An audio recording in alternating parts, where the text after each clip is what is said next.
Bagaimana perasaanmu ketika mendengar kata gagal?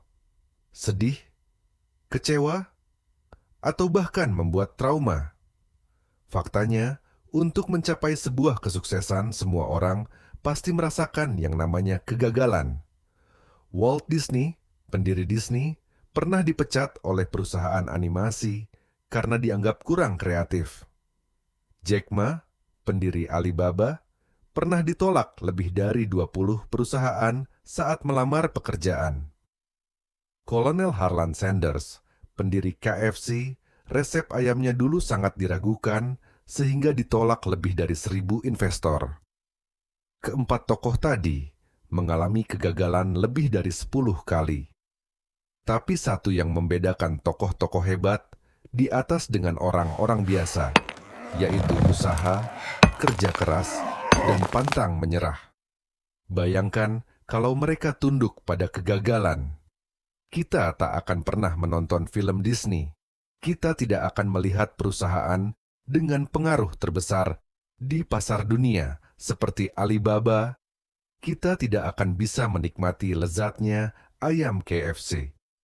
Sekarang, mari kita refleksi ke diri kita sendiri yang baru saja mengalami kegagalan yang pertama, kedua, atau ketiga kalinya.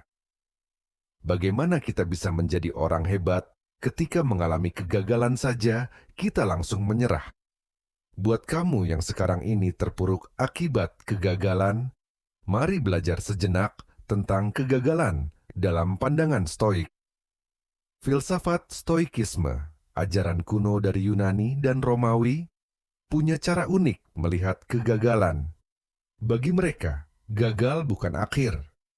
Gagal adalah bagian dari proses menjadi manusia yang kuat dan bijaksana.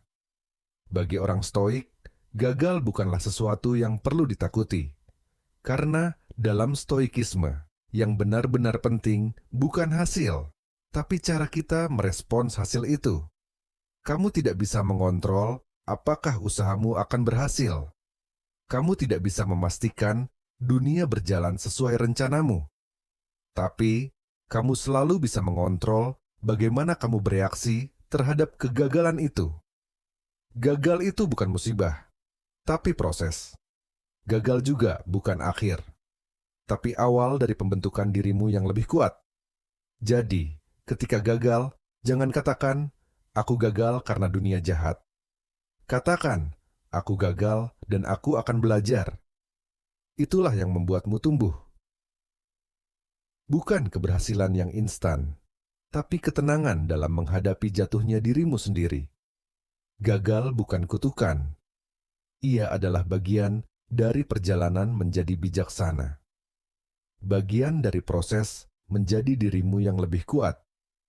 Dan ketika kamu sudah bisa melihat kegagalan bukan sebagai musibah, disitulah kamu mulai benar-benar hidup dengan ketenangan seorang Stoik. Setelah mendengar tentang pandangan Stoik tentang menanggapi suatu kegagalan, mari kita kembali ke pertanyaan awal tadi. Apa pendapatmu tentang sebuah kegagalan? Tulis di kolom komentar. Jangan lupa subscribe, like, dan komen.